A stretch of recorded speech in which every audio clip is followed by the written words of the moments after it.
The Blacker Death by Larry Enright. Copyright 2014.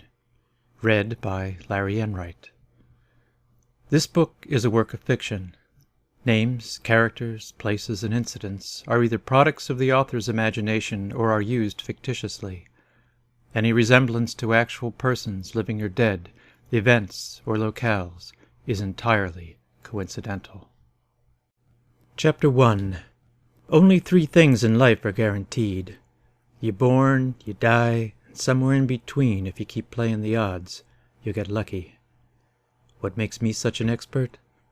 Nothing, really. My name is Bam Matthews. I'm an FBI agent, and in 48 hours, give or take, I'll either be damn lucky or stone cold dead. Guaranteed. It started a few weeks ago. I was working layup vehicle Bravo on the floating box surveillance team following Gyro the Greek through the sewer they call North Philadelphia. No disrespect to North Philadelphia. The whole city's a sewer as far as I'm concerned. That's why I moved to Jersey. I've got my own private cesspool there. Gyro was supposed to be meeting a Brooklyn mob lieutenant at the Hyatt down in Center City. That's the place they used to call the Bellevue Stratford before that outbreak of Legionnaire's disease back in '76 killed 25 old soldiers, guys who'd made it through a war, only to die from an enemy they couldn't see. Anthony Garotto was the guy who ran that Brooklyn mob. It was one of the richest and most violent gangs in New York. The question I had was, why would he send one of his lieutenants all the way down to Philadelphia to connect with a loser like Gyro? Gyro owned a couple of sandwich shops and pizza joints in northeast Philly that fronted for a 2-bit drug operation. Small potatoes for a New York mob. The intel we had was that they were looking to expand in baby steps beyond the 5 boroughs into the Philly market. I wasn't buying it, but I had no better ideas, and I had my orders. So there we were on a tip from one of our best informants, parked in my 1978 Gremlin at the corner of Germantown Avenue in a war zone, waiting for the target to make the intersection. He was heading down to Center City the smart way, through the slums, where any self-respecting FBI agent tailing him would stick out like a sore thumb. Not too shabby for a guy who spiced his pizza with pepperoni and smack. "This car's a piece of shit," said my partner, Billy Driscoll. Billy was a lot younger than me, but then most agents were. I should have retired years ago. But other than my job, all I've got is a dog who can beat me at checkers, an old farmhouse in Jersey with a 16-penny nail I drove into the kitchen wall to hang my piece at night, and this Gremlin that I've kept running for 36 years. "It's a '78, I said, blowing a smoke ring out the window. "That's the last year they made 'em. That makes it a classic." "That makes it a piece of shit. And do you have to smoke?" "Yeah, I do. It's part of our cover." "And what's with the Hawaiian shirt? We aren't 5-0. "It's my favorite shirt." I loved that shirt. It was my one and only drinking shirt. It was also the only shirt I owned loose enough to wear my vest underneath. "Why don't you just tape a cop sign to the door?" Billy said. "2 white guys sitting in a piece of shit car in a black neighborhood in the middle of the day. We stick out like a sore thumb. Look at that guy staring at us across the street. He fucking knows." "Nice mouth." I stuck my head out the window, whistled, and gave the guy the finger. He shook his head and walked away. "What the hell, Brian? You're gonna blow the whole deal," Billy said. "Look, Junior, first off, how many times do I have to tell you? Don't call me Brian. Nobody alive still calls me that. You can call me Detective Matthews, or just Matthews, or Bam. You can even call me Grandpa if you want, but if you call me that again, I'll ram my fist down your throat and pull out your heart. You got that?" "Yeah, sure," Billy nodded. "You gotta put these kids in their place. They need to know their boundaries. At least that's what my ex-wife always said. Didn't work with our kids. I haven't seen or heard from either of them in years." "And second," I said, 2 white guys in a black neighborhood sitting in a car parked in front of a liquor store in broad daylight looking like a couple of pimps short on cash. What's that look like to you?" "Hold up?" "Bingo. We're the white trash from 2 blocks over come to rob that old black dude there in his liquor store." "Pretty smart, I guess," he admitted. "You guessed right." The call came in on tack 3 as Gyro's white caddy ran the red light and disappeared down the side street. "Alpha's got him. Move the box to Station 4. "Where's 4? I said, pulling out into traffic and pissing off some inconsiderate driver who didn't want to let me in.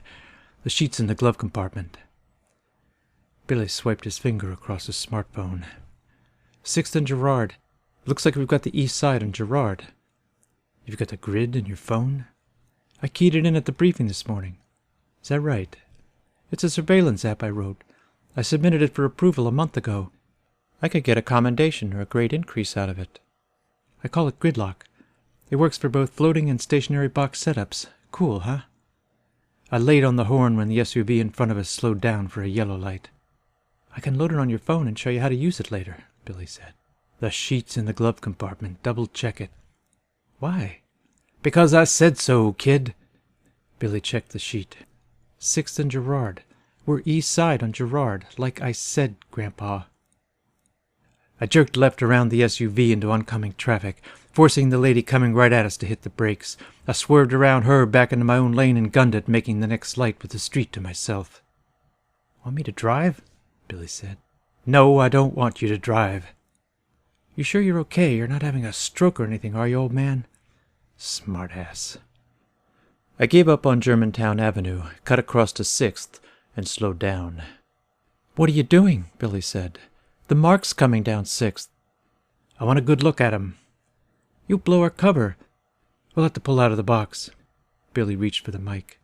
I grabbed it out of his hand. "Don't do that." The caddy ran another light and caught up with us, a block north of Girard with no way to get around. I slowed down and adjusted the rearview mirror, got a good look, then tilted it toward Billy. "What do you see, Junior?" "A scumbag who just made us. Look at his eyes. Look at him rubbing his hand on his shirt. He's nervous, so what? He's not nervous. He's afraid." "I would be too if I was in his shoes." "That's not the look of a guy on his way to make the biggest deal of his life." "Then what are you saying it is?" "I'm not saying it's anything. I'm just telling you what it's not." We made the light at Girard and turned left. Gyro the Greek went right. The radio squawked. "Charlie's got him. Move the box to Station 5. I handed the mic to Billy. "He's headed over to Broad. It's a straight shot from there. They don't need us anymore. Call it in. Tell them we think he might have made us. Let them know we're heading for the Hyatt. We'll take the lounge. It's just off the lobby." Billy didn't like it, but I didn't care. I needed a drink. We made good time and found seats at the bar in a little place called Flanagan's, tucked away in a corner of the lobby near the elevators. I was just downing the last of my scotch when Gyro appeared at the entrance and surveyed the room. I had already done that. His buddy from New York wasn't there. He put down a boxy-looking case he was carrying, took the end seat in order to double. His hand shook like a leaf as he slugged down his courage and walked out. "What do you think is in the case?" Billy asked. "I don't know. Maybe he brought up pizza." "Do we follow him? We've got the bar, remember? Where do you think it's going down?" "Not here. He just came in to steady his nerves, unless you think that little performance was a celebration of his big deal." "I'm going to take a look around the lobby," Billy said, making a move to get up. I clamped a hand over his arm. "Sit down, Junior."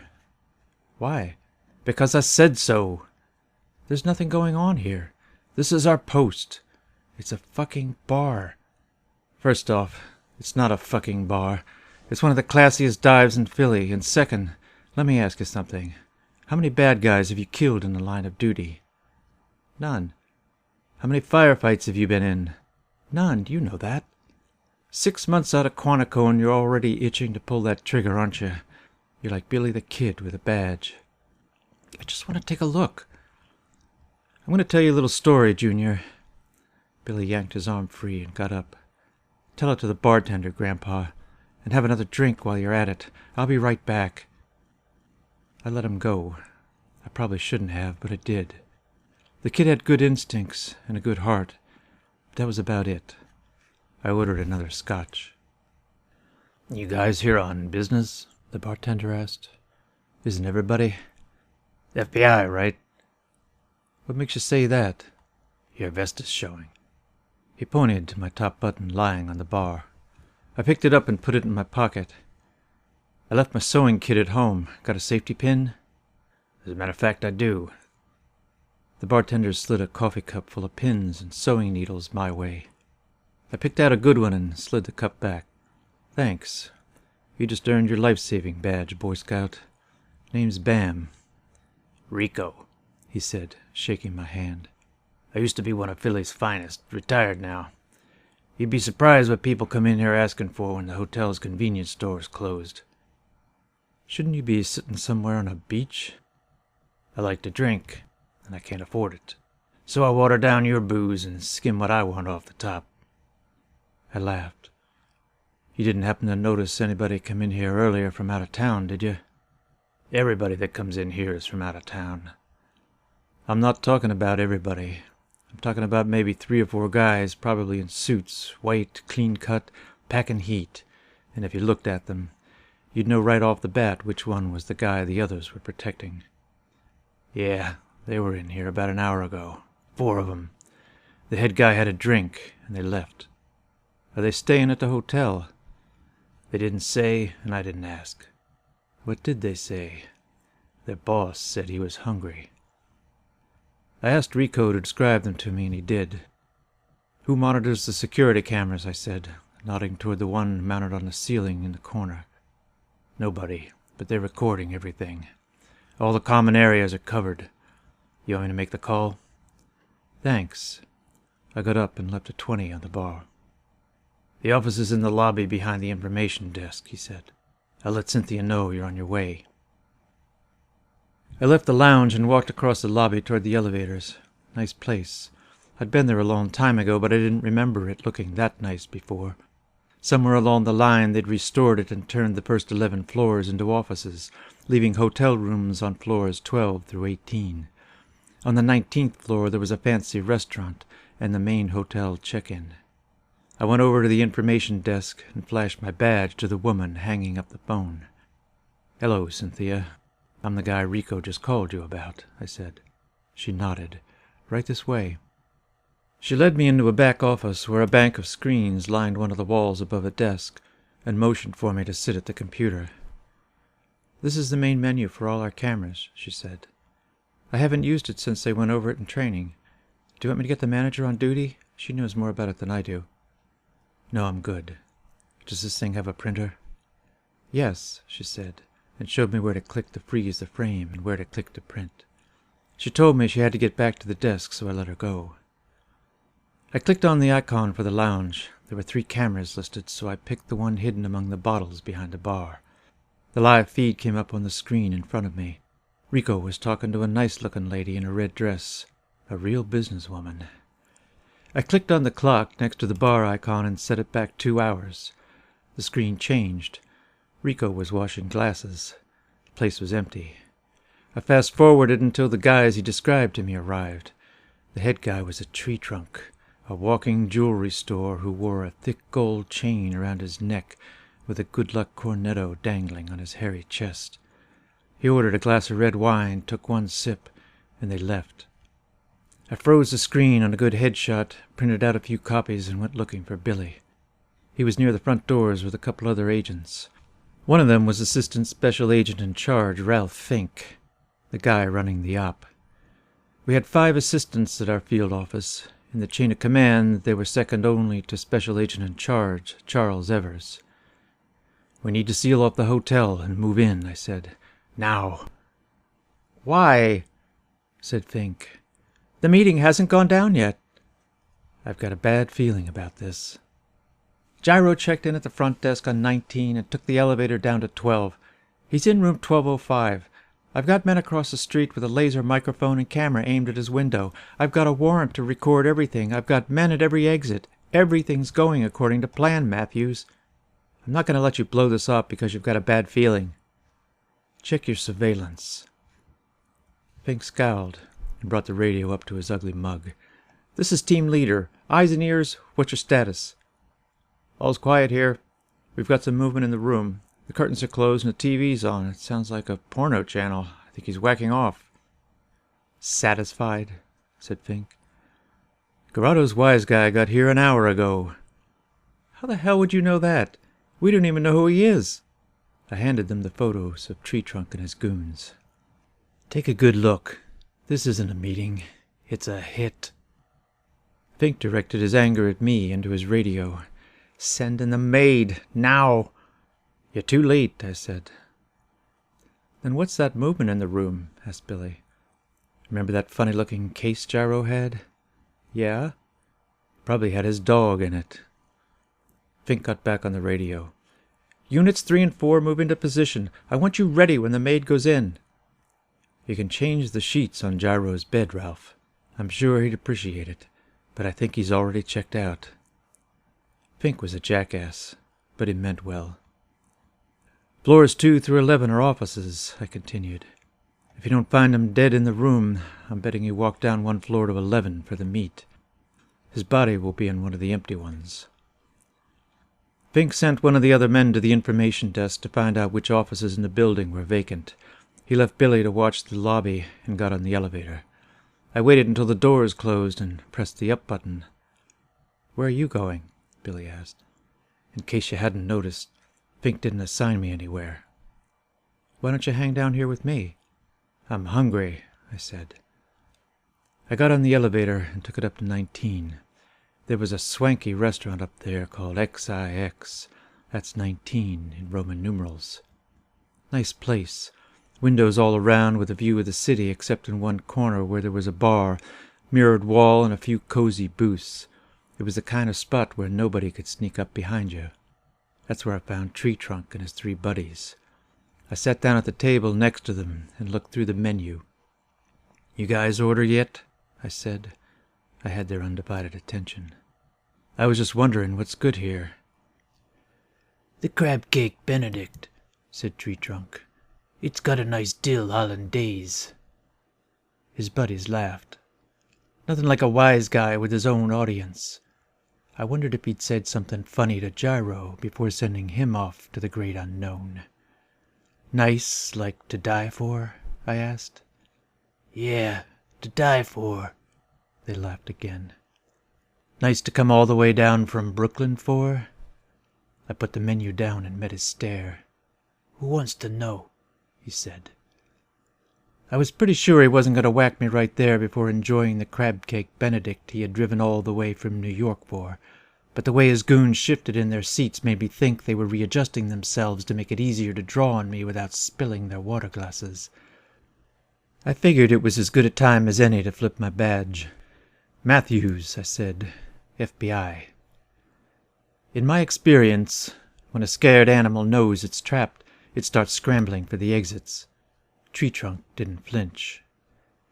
"Does Mr. Garotto know you're here?" I said. His lip curled a little. "I don't know what you're talking about."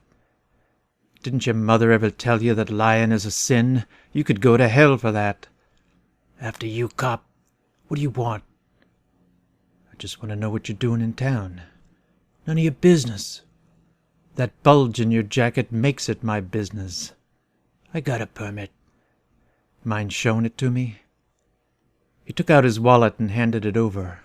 "Carmine Di Pasquale," I read. "Visiting relatives, Carmine?" "We're in town for a show." "I guess you don't get down here much." "Whatever." "I'm only saying that because otherwise you'd know that there's no firearms reciprocity agreement between New York and Pennsylvania. This piece of paper doesn't mean shit down here." It's not hard to spot a perp's uneasiness after you've seen it so many times. There's a slight shift in facial expression. The voice changes a little in the hands. Always watch the hands. I didn't see any of that in Carmine. He was a stone-cold killer. "You're making a big mistake," he said. I could tell by the way he bent the silver-plated spoon in half that he was serious. "It isn't my first," I said, "and it won't be my last." I pulled my service revolver from my back holster. "Hands on the table, gentlemen. You're under arrest." Tree Trunk was unimpressed by my .38, but Smith & Wesson weren't my only backup. Billy and 2 other agents converged on the restaurant in response to the silent alarm I'd activated on my smartphone. God bless the United States of technology. "Read 'em their rights and take 'em away, Junior," I said. For starters, we've got carrying a concealed weapon without a valid permit." Billy ran through the Miranda litany while the other agents cuffed my 4 lunch companions. The waiter arrived with the food, and the XIX maitre d' came over. I apologized for the excitement and told him I'd take Tree Trunk's crab cake Benedict and pay for the others. Carmine was right. The sauce was to die for. An hour later, when I got down to the lobby, they were carting Gyro's body away on a gurney. Billy was hitting on Cynthia at the information desk. It wasn't hard to see why. He had Gyro's case. I pulled him away so we could speak privately. "Did you get a number?" I gave her my card. She said she'd text me. "What's in the case? A dog?" I asked. "Cat," he said, holding it up so I could see into the one open side. A scruffy-looking calico looked back at me and meowed. "Shouldn't the evidence guys have this?" "They dusted it for prints and released it. They don't want the cat." "Where'd they find the body?" 1105, just like you said, 1 floor down. "Want to take a look around? The Philly cops are still up there." "Not really." "Preliminary cause of death?" "Heroin overdose." "No shots fired."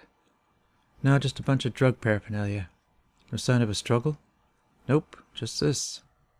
Billy showed me the photo of the body that he'd taken on his cell phone.